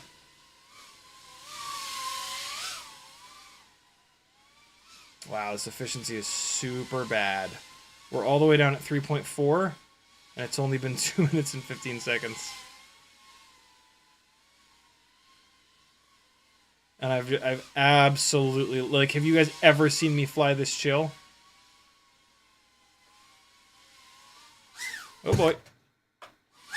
I landed in my flight bag, and there it goes into the battery compartment. That is enough for me, I think. I'm going to move this onto a known set of motors, and we'll see if that core temperature shit goes away. The core temperature warning could be tied to why it's chewing through batteries that fast. But you know, that's all together. It's not like there's any reason to separate one out from the other, right? So yeah, this is why we prototype. This is why, not we. I had nothing to do with these motors. But this is why manufacturers prototype. Are the motors hot? Nah, tiny whoop motors never get hot. Yeah, and the shafts are too skinny. But hey. Jason Black says, what do you fly like when you don't talk? A lot better, actually. Siskel says, I was pushing KV limit on 2S. Oh, he also says, that's the same way mine acted not long before it caught fire. Core temperature seems to be an early warning to ESC being overworked. Yep, very true. Never ever. People say like, oh, just remove the core temperature warnings from your OSD. Don't do that. Never, never, never do that. The ESC should not be heating up like that. There's something going on. It might just be that your AIO is on its way out, but there's something going on. Turning the core temperature warnings off is a great way to lose the entire rig, because something's going wrong and you're ignoring it. I'm going to fly the Mobula 6 2024 V1 with a 260 mAh battery. And I'll attempt to not talk through it. But I don't want you guys just to have no sound, so I'll put on some copyright-free shitballers. No, that song's terrible. We know that song.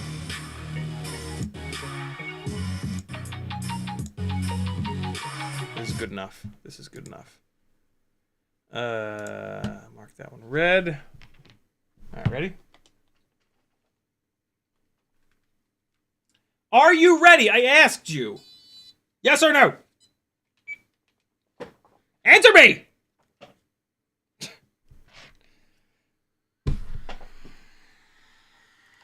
Lightweight rig time. Here we go. I almost Stevie Wondered it. Almost Stevied it. Here we go, friends. I don't necessarily know if I'm flying good tonight, though. What just happened? What? What? Oh. What? What? What? Maybe I did have the right... Nope. Now we're good. Here you guys go. Sometimes I do just fly like shit, though. Fair warning.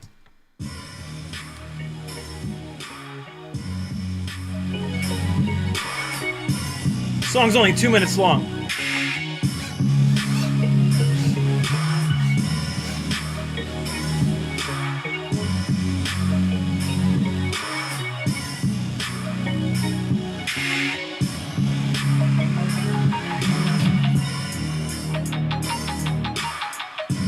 Ah!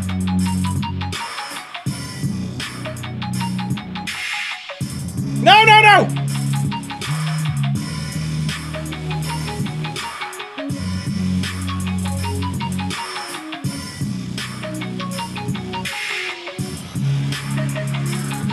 Ah!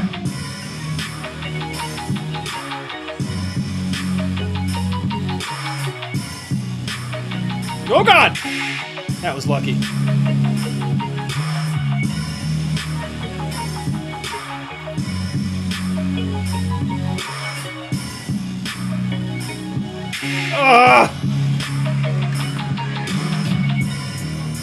Oh, come on. Stop it. Look at me.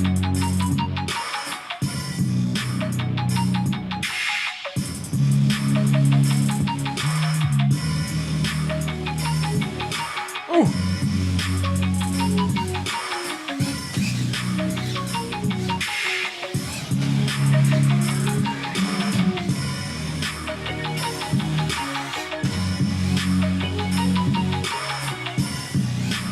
Fuck you!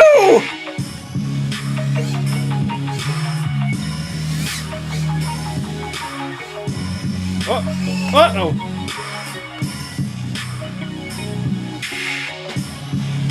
Rejected.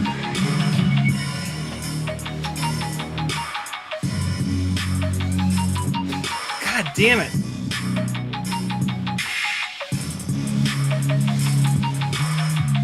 Ah! Come on, get out of there.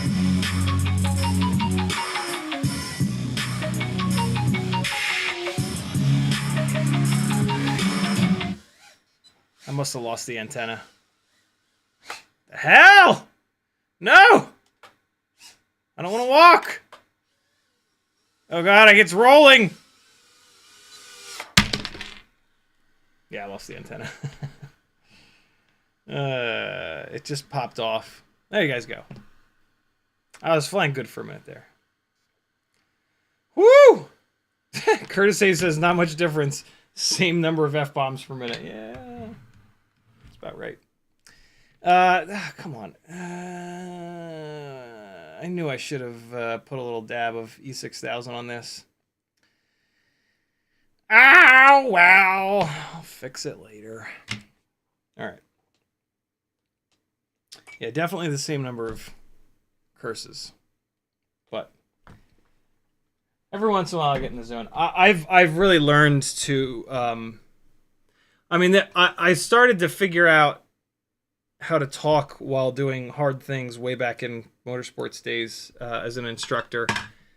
And then I just, kept it going into FPV days. So it doesn't really affect me that much to talk. Sometimes it does. So here's what it is. If I'm having if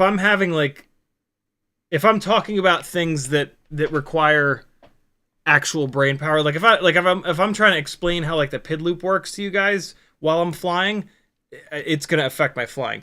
If I'm just like ranting and raving like a maniac about some rando shit, like it won't really affect me all that much. But it is really nice when I fly not during live streams, and I'm just like sitting on the couch fucking vibing. It is really cool. It is really cool just to kind of focus on flying. It usually takes me a little bit of time to kind of get into that. But yeah, that's when I have the most fun. Although, man, it is really fun to hang out with you guys and fly and talk to you guys and talk you through what I'm doing and shit like that. But yeah, it's not a huge difference. It does make a difference, like if I'm actually remotely in the zone. Like if I'm kind of getting in the zone, I'll usually like stop talking. Like you'll just I will shut up a little bit. But I don't get in the zone all that often. It takes me a bunch of batteries, and I gotta be like, I gotta have gotten some sleep the night before, which is pretty rare. I gotta be, in it. And it doesn't happen super often, but when it happens, goddamn, is it nice. Siskel says, I've got some good stuff cooking on 2S walks now. 0802.8, 13,500 kV are pretty close, but I think I found something a little better. Very cool. I'm actually diving into a bunch of motor testing on the 2S rigs. I just got to put the orders in. On the 2S rig, I should say. There's just the one. So yeah, we'll compare notes. Walter says, can Curtis send in his best? Walter says, show me some vids of that. Of what?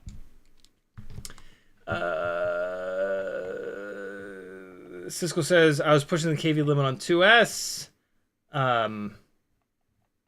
What were you at? I'm pretty up there on mine. I'm looking forward to it. I had the 2S batteries charged as well, waiting to go today, and it just rained all goddamn day. Do it tomorrow.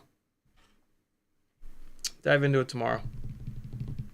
What else? I'm also going to be retesting a bunch of 1S stuff. I have this guy sitting here. I'm going to first test these HQ 1.6-inch bi-blades. I'm going to put it back onto the gem fan bi-blades, and then I'm going to swap the frames. Some of the things I left out here. I'm going to they're the same frames, Meteor 75 Air frames. I'm going to swap the motors. So I've done a bunch of flying on these VCI 0802.8 27,000s. I'm going to swap it over to the Beta FPV 1102 22,000s. And then I'm going to swap it over to the RC and Power 1002 22,000s. I just want to revisit. Really what I want to do is lock down the motors. This 1S walk snail rig is going to stay together. I like it enough. Previously, I'd thought, like, no, I'm going to pull it apart and switch out the AIO to a 2S AIO, and then I'll have two 2S rigs. But I'm really impressed at how close this thing is to the 2S build on these VCI motors. And also, like, I have this Walksnail VTX and AIO all set up. It's kind of silly to desolder them. And So this is going to stay together. I think this has plenty of use. It's nice and quiet, light, 1S, great, love it. I just want to nail down the set of motors on here. I don't want to have 3 frames with different motors for this Walksnail 1S build. So I'm going to revisit. I think these VCI motors are the way that I want to go, but I want to check myself again because it's been a little bit. So I'm going to run a bunch of batteries through this probably tomorrow. And then on Sunday, I'll have more info for you as to which motors I think are the best for a 1S Walksnail build. The VCI motors are the lightest and make the most power, I think, out of these 3. For the record, the VCI 0802.8 high KVs, I think they're 27,000 kV. The Beta FPV 1102 22,000s, the RCN Power 1002 22,000s. These are the 3 best motor options. You will be happy with any 3 of these motors on a 1S Walksnail build, Walksnail light build, with the Beta FPV Cross AIO BT 2.0 Mobula 6 canopy. It's the lightest canopy to hold the Walksnail light camera. You will love any of these setups. Unbelievably, the Beta FPV 1102s have the most runtime and the second most power. The RCN Power 1002s have the middle runtime and the least amount of power. The VCI motors have the worst runtime but the most power. The RCN Power 1002s and the Beta FPV 1102s both have 1.5mm shafts, so they're probably going to be damn near indestructible. But I've used these Beta FPV 1102s in the past, and I've had a hard time with the motor shafts bending. I don't know if they're using a lower quality metal on the motor shafts or something, but in terms of durability, the RCN Power 1002s are going to be the most durable. And then these VCIs are only a 1mm motor shaft. So between these and the Beta FPV 1102s, it's probably a toss-up in terms of durability. So yeah, there you go. I want to, like I said, lock in on a set of motors. I don't need these 2 frames sitting here. So I'm going to figure it out, do a bunch of flying, and yeah, I will know what's what soon enough. I got one more 450 mAh battery that I want to throw on the charger to have it ready for tomorrow. And there it is. Or should I fly the 550s? No, the 550s are too heavy. It'll fly like shit on the 550s. That's unfair. Yeah, so no, I'm going to fly these 450s. Some of these 450s are a little bit beat up, though. So I got to pay attention to that. But it should be pretty obvious. So yeah, that's what's coming with this. These props I need, these props I need, and then these props. Cool. So I'm actually going to put these all into a little build bag, and then I can throw that on the coffee table, and that'll remind me tomorrow. Here we go. Will this fit? It'll fit. I'll make it fit. So yeah, there's that. These 0802.5, nope, just 0802, 25,000 kV is what I meant to say. Motors need to get put onto that Mobula 7 1S frame. Ask me some questions, friends. I got plenty of brain space to answer some questions right now. Fire away, yo. What don't you understand in Betalflight that you wish you understood? How about that? There we go. This is the testing that's going to go down tomorrow. Put all these batteries in here while I'm at it. This will be nice. I'll just take this whole big bag with me. Although, actually, I'm going to test this in front. I'm not going to test this at the other place. I want to test this in a familiar spot, which is the front of the house. So, yeah. All right, there's that. Cool. Quadbod said, "What's up, Quadbod? How you been, homie?" He says, those crash stats were 14 amps and 58,800 RPM. Picture in Discord general nonsense. Thank you, brother. 14 amps. It's about right. 14, 3, 6, 9, 12, 3.5, roughly. 3.3 amps per channel.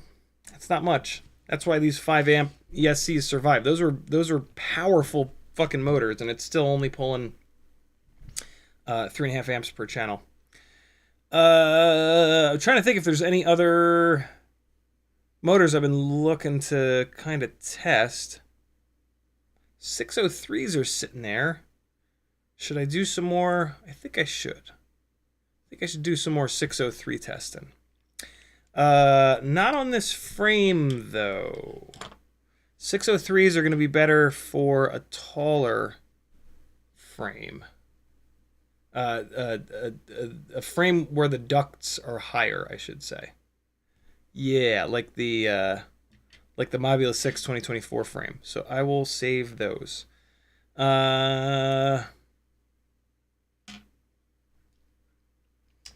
I had another set of 40,000s, I would put them on.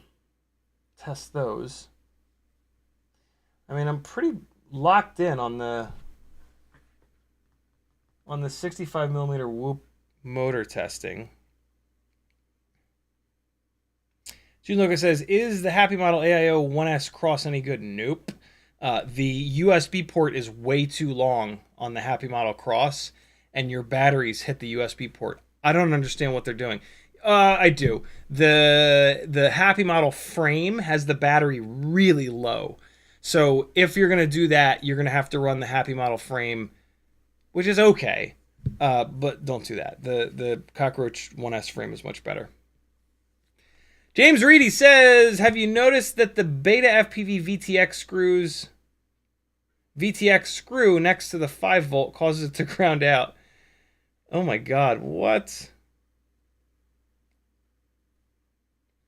What are we talking about? Are we talking about the Air 65? Where the hell is... Oh, I took it apart. That's right, I took the Air 65 apart. And what do you mean VTX screw? What's that? I'm assuming that you're talking about the Air 65, but it's got... What did I do with it? I put it in a little bit... Here it is. No, it isn't. Hey, I'm selling a set of Flywoo Robo 1002 23,500s. 4 that I have run, but they're fine, and then 1 fresh one in the case. James Reed is talking about the 75 Pro. Oh, I don't have the 75 Pro, so unfortunately I can't comment on that. Meteor 75 Pro. Yeah, I don't know that rig. But yeah, I mean, if that's the case, that's no good. That's I'm shocked that they wouldn't have noticed that, though. That's crazy. Oh, yeah, right. 0802 25,000. Look at this fresh set of Betalflight BiBlades. Butterfly FPV just put out a very cool little video about his Meteor 75 Ultralight Pro setup, getting over 8 minutes of runtime cruising around on 1S 550 mAh batteries. Very, very cool stuff. It's unbelievable the kind of runtime we get on freestyle rigs when you stop hammering the hell out of them. It's always super impressive. Like a 5-inch freestyle rig carrying a GoPro around, if you just relax, you'll get like 10 minutes on the damn thing. Whereas like flying hard, you'll get 4 or 5. It's really cool. Nate Adams says, what's your current favorite 75mm frame? I really like the Meteor 75 Air. I've not had any issues with it. The only problem is you can't run a full-size AIO. It's hard to have a favorite of anything because like there's always something that sucks about everything. So like certain AIOs work with the Meteor 75 airframe, and I really dig it. But they can't be a full-sized AIO. It has to be an AIO where the flat side, so like the 2G4 doesn't work. So like a perfectly straight-sided AIO won't work in the Meteor 75 airframe. It has to have either cut down sides like this, like happymodel does, or a full-blown cross style, like Beta-FPV. The Mobula 7 V4 frame is my favorite for everything.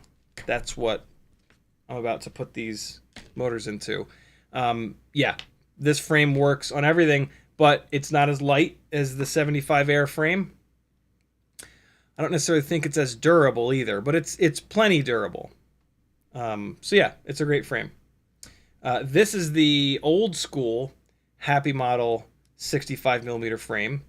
It's very lightweight, but it's impossibly fragile. So I just like throw them away. I put them in the giveaways and barely even talk about them because I don't really. Yeah, I mean, if you absolutely need a frame, they'll hold the motors, but then they'll break. Mike Alwyn says, you ever put a camera over by the gate so we can see it go around the room? Every once in a while, I'll point this camera towards the room. There's not much to see though. Like if the camera is wide enough to see the whole room, the tiny whoop is a one single pixel. They just move so fast. If you like, everybody that has hung out here, like Patrick, Eva, my dad, while I've been flying, pretty quickly they're like, holy shit, it's like I can barely keep up with it with my eyeballs. These powerful tiny whoops that are really lightweight, they just accelerate so quick. So yeah, there's not a whole lot to see, to be really honest. And then, you know, putting that through YouTube, through a live stream in 1080, you just end up like kind of not seeing anything. So yeah. But if you remind me when I'm flying, I'll do it. If you ask me for a third-person view, I'll take this one camera and point it towards the open room, and you'll see what I mean. The tiny whoop just goes in and out of frame, just like whoop, whoop, gone. So yeah, you'd have to come and be here with your nice wide eyeball field of view to be able to keep up with the damn thing. Nate Adams says, I keep breaking the top of the battery trays on the Mobile 7 V4, tired of swapping frames. Yep, that's where I break them. So what I've been doing, which seems to work pretty decent, is I prep the frame with some E6000 in there. In those spots where it breaks, I do the top, and then I do the bottom as well.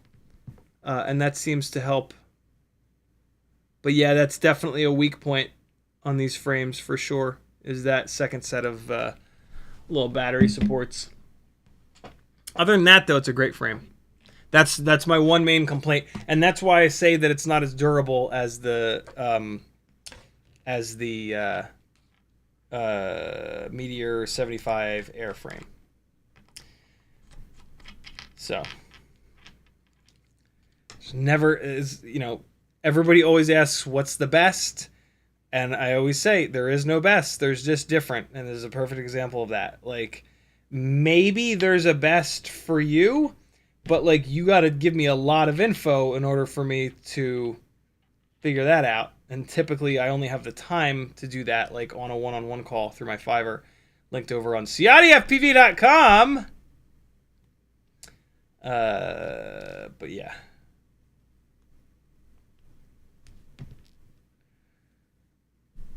I'll put this in the giveaway. I was just gonna throw it away in front of you guys, but I'll put it in a giveaway. Someone will get a use out of it. It's a shame too, because it's a cool blue color, but it's junk. It's just so fragile, man. We've the durability of Tiny Whoop stuff has really come a long way over the last, like, I think probably about 2 years is really where we've seen, and some of that has been just from the all-up weights coming down quite a bit. But yeah, some of it is just from the manufacturers listening to us and seeing the failures, and that's pretty cool. I'm a big fan of that. It is 9:01, my friends. Go get you some bot grinder. I know for a fact that he's streaming tonight. Andrew Taylor's question is going to be the last one of this live stream. He was given some brand new Brother Hobby 1507 3100 kV motors. What sort of build will they be good for? Not sure if I'll keep or give away. 1507 motors are really only going to work on like a drag race kind of build. 1507 is a 2-to-1 height to width ratio. That's a motor that's going to overheat very quickly. So for like a drag race type build where you go full throttle for like a half a second, the motors overheat and then you come back down, perfect. They're also a lightweight motor that's going to make a lot of power. So again, drag race builds. On a Cinewhoop, they're going to overheat and you're going to sacrifice efficiency.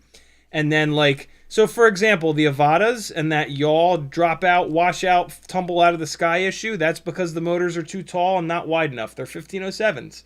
And so on a Cinewhoop, that's the type of behavior you're going to get. When you need it most, the motors are going to overheat and lose power. On like a hardcore freestyle build, you might be able to get away with them, but the problem is going to be that they're 7 millimeters tall, so they're going to be super fragile. So for a freestyle build, you're just going to break the shit out of those motors. So for me, I would put them up on Facebook Marketplace, try to get some money out of them, and then spend that money on a properly sized motor. For a Cinewhoop, you want something like a 2004, 2104, 2203, 2204, something like that. For a freestyle rig, I mean, it depends. But yeah, 1507 is kind of like a cursed motor size, unfortunately,